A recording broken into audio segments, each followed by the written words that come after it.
Continuamos en la 19ª Semana de la Publicidad y la Comunicación aquí en nuestra Universidad Santiago de Cali. Tenemos el gusto de contar con la presencia de grandes periodistas vallecaucanos que han alcanzado grandes resultados en términos de investigación. En este momento nos acompaña el periodista Hugo Mario Cárdenas, quien acaba de dictar su conferencia sobre periodismo de investigación, el poder de los datos. Hugo Mario, bienvenido. Muchísimas gracias. Cuéntanos un poco de qué trató tu ponencia. Bueno, básicamente tiene que ver muchísimo el tema del periodismo de investigación, pero cómo hay nuevas tendencias o nuevas modalidades dentro del periodismo que están contribuyendo a ese trabajo que hacemos no solo en el área de investigaciones, sino en todas las áreas del periódico. El periodismo de datos es una de esas tendencias y muchas veces me preguntan cómo podemos definir rápidamente el tema del periodismo de datos. Yo lo que digo es básicamente vamos a entrevistar los números. ¿Cómo se entrevistan los números? A través de tablas Excel, y es empezar. Tenemos normalmente grandes volúmenes, en mi investigación trabajamos muchísimo con el tema de derechos de petición, y en el derecho de petición lo que pedimos es una información que normalmente viene en gran cantidad de volúmenes, grandes elementos. Esos elementos por sí solos no nos dicen nada, pero cuando eso lo llevamos a una tabla Excel, empezamos a hacer unos filtros, empezamos a organizar la información. Eso lo que nos permite es marcar unas tendencias, y esas tendencias nos pueden marcar el camino hacia dónde seguir o hacia dónde vamos a caminar con el tema de la investigación.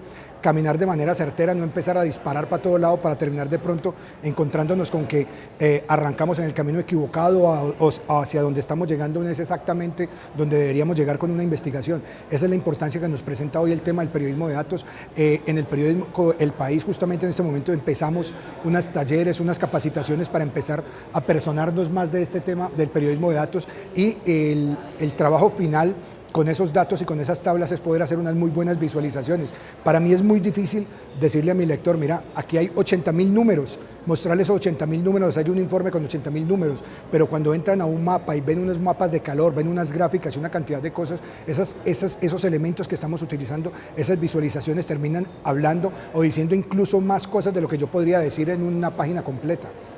¿Cuál es la ventaja, Hugo Mario, del periodismo de datos en términos de resultados para las investigaciones? La ventaja básicamente es el tema, a mí me parece, el tema del orden, o sea, darle orden a las cosas es muy importante. El tema de los elementos que vamos a perseguir es muy importante. Cuando yo filtro, nosotros hicimos un ejercicio sencillísimo en el periódico esta semana, justamente hablando de este tema del periodismo de datos, fue mirar la minería en el departamento. ¿Quiénes son los que tienen esos contratos mineros en el Valle del Cauca? Y nos encontramos con la sorpresa de que hay universidades por fuera del valle que tienen incluso títulos de explotación dentro del Valle del Cauca. Si a mí me entregan toda esa información y yo no la sé leer en unos documentos, en unos PDFs o en otro tipo de elementos, pues yo me quedo sin saber cuál es la información y mirar qué hay importante dentro de esas bases de datos que tenemos. Pero cuando yo tomo eso y lo filtro y lo llevo a unos rangos de o mayor tenedor de hectáreas o el que tiene mayor número de títulos mineros, o cuando llego a ese tipo de cosas, pues ahí ya puedo mirar una tendencia, y en el orden, en materia de tiempo, eso me economiza muchísimo tiempo a la hora de investigar, porque creo que voy muchísimo más a la fija y eso me permite utilizar, hacer un mejor uso del tiempo que tengo yo, que en investigación el tiempo es muy, muy reducido. Hugo Mario es hoy por hoy uno de los periodistas más reconocidos en el género y formato de la prensa. Cuéntanos, para contextualizar un poco a la gente que nos está viendo, una noticia, una investigación que hayas hecho de manera rápida a través del proceso de investigación y del periodismo de datos, en la cual, gracias a ese proceso que nos estás nombrando importantísimo para el orden, para la investigación, con el cual hayas podido alcanzar lo que querías encontrar. Pues uno de los trabajos que hice, de los primeros trabajos que hicimos en investigación utilizando el tema de los datos, hay un trabajo que me gusta mucho por los resultados también, y es sobre el tema de la corrupción en Buenaventura. Nosotros tomamos, cuando Monseñor Epalza habló de todo ese tema de las casas de pique en Buenaventura, hubo una toma de los medios nacionales a Buenaventura, incluso medios internacionales llegaron a Buenaventura como haciéndole un cerco a la criminalidad, diciéndole no queremos más criminalidad, no queremos más casas de piques, no queremos más grupos violentos dentro del principal puerto colombiano sobre el Pacífico.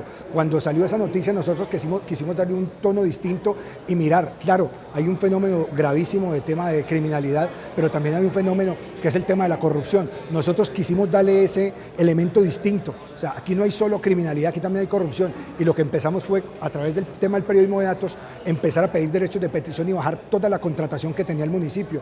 Miramos por jerarquía las 3 dependencias que más contrataban: educación, infraestructura y, curiosamente, los gastos en el agua, que todo lo que se ha invertido en materia para llevar agua potable a Buenaventura. Y en el primer caso, en el de la educación, lo que encontramos era que se estaban robando unos recursos enormes del programa de ampliación de coberturas a través de fundaciones que no existían, colegios que no existían, vacunas para los rectores, y les estaban entregando la educación de los niños más pobres de Buenaventura a unos señores que no eran profesores, sino que eran dueños de unas casas que rentaban las habitaciones para dar educación a estos niños que salían lógicamente muy mal preparados, muy mal rankeados en la medición nacional. Fue uno de los elementos. Los otros elementos es que estudiantes que no eran de ampliación de cobertura los encontramos matriculados en colegios de cobertura en zonas lejanas de Buenaventura.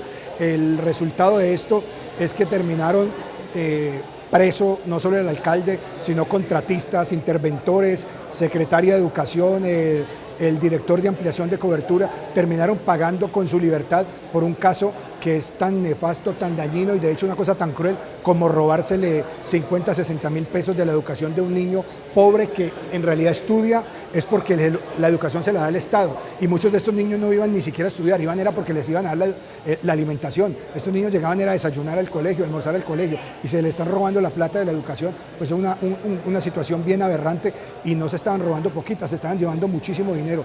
Con el tema de las obras también, las obras los que financiaban las campañas eran los dueños de las obras, cobraban las obras en un 100% y las entregaban a medio terminar, o incluso nunca las iniciaron y ya tenían la firma de acta de terminado el contrato a cabalidad y con cumplimiento. Y en el tema del acueducto, que es otra de las necesidades bien sentidas en Buenaventura, hace 10 años Buenaventura creo que tenía 6 horas de acueducto al día. Han invertido más de 25 millones de dólares y no tienen sino 4, es decir, es inversamente proporcional la inversión al resultado. Entre más invierten en el tema de acueducto de alcantarillado en Buenaventura, el resultado es menor. ¿Qué es lo que estaba pasando? Pues lo que está pasando hace mucho tiempo, los dineros estaban yendo a unas arcas de unos sectores políticos, de unos sectores económicos que están quedando con los recursos, y la gente sigue en las mismas condiciones.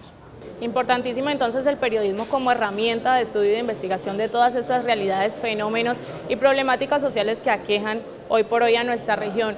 Hugo Mario, en la Universidad Santiago de Cali se están formando las nuevas generaciones de periodistas. ¿Qué mensaje podríamos dar para ellos desde tu experiencia que has tenido a lo largo y ancho de tu carrera para que desarrollen un buen papel, para que aporten a su sociedad y para que busquen en el periodismo no solamente una forma de mostrarse y de ser una figura, sino de aportar desde su conocimiento a nuestra sociedad? Bueno, primero que todo, entender el periodismo es un oficio, no es una profesión, es un oficio, pero es un oficio que es fundamentalmente social. El tema de informar, el tema de ayudar a que haya una opinión pública formada, que la gente se cree sus propios modelos, que entienda la información, eso es uno de los elementos fundamentales. Cuando hacemos eso, estamos haciendo democracia, pero también fundamental que se dejen apasionar, que se metan por los géneros periodísticos. El tema del periodismo de investigación es uno de los, por decirlo de alguna manera, el futuro del periodismo es esto, el tema de los datos, el tema de la investigación. Ahorita la información nos la entregan incluso las redes sociales, no son medios de comunicación, pero usted a través de redes se da cuenta de todo, pero las redes no hacen el análisis, no van a la profundidad. Nosotros estamos hoy viviendo, o hace mucho tiempo estamos viviendo una situación en Colombia. Colombia es un país bien particular donde los hechos noticiosos de todos los días son cada vez más impactantes, entonces el hecho de hoy ya se nos olvidó mañana. Entonces los medios están constantemente informando de lo que está ocurriendo y no hay tiempo de hacer una pausa y empezar a hacer un análisis y preguntarnos por qué está ocurriendo lo que está ocurriendo, para dónde vamos con lo que está ocurriendo, digamos cómo nos afecta a nosotros. Ahí es donde es muy importante el periodismo de investigación, porque lo que hacemos nosotros en ese caso es hacer la pausa, nos podemos tomar 8, 15, 20 días, un mes, incluso meses, tratando de obtener unos resultados y mirar exactamente qué es lo que está ocurriendo y mirar exactamente por qué pasan las cosas, por qué los recursos se desvían, quién los están desviando, hacia dónde están llegando, y denunciar esos sectores, esos círculos de poder, porque mucho de ese trabajo no lo están realizando los entes que deberían hacerlo, los entes de control, pero si el medio de comunicación investigación empieza a mirar esto, lógicamente no tiene el mismo poder de la investigación penal, pero sí tiene el poder que puede llevar a una sanción social. Ese es un primer gran elemento que podemos nosotros contribuir. Dejarnos apasionar de esto es fundamental, y fundamental que lleguemos a una facultad con el entendido que queremos es prestar un servicio social. De ahí para adelante van a venir otro tipo de cosas, ya vienen unas especialidades y unas cosas que es importante también definirlas. Importantísimo para los estudiantes el valor agregado. Es fundamental, todos los estudiantes están saliendo de todas las facultades con los mismos conocimientos, pero cuando uno va a una empresa, si usted tiene un valor agregado, el tema del manejo de los datos, el periodismo de datos, si usted tiene unas bases de cómo puede manejar redes sociales, si usted es community manager o más o menos sabe cómo hacer un buen uso de la información a través de este tema de las redes sociales, sin duda va a marcar una diferencia en un mercado que es cada vez más competitivo porque hay más profesionales, pero más limitado porque hay menos medios de comunicación. Muchísimas gracias, Hugo Mario, por acompañarnos hoy en la Universidad Santiago de Cali. Muchísimas gracias. Bueno, nosotros continuamos aquí en la 19ª Semana de la Publicidad y la Comunicación. A todas las personas que todavía no se han acercado están totalmente invitados a este evento que se está desarrollando con total éxito en el Auditorio Pedro Elías, aquí en la Universidad Santiago de Cali.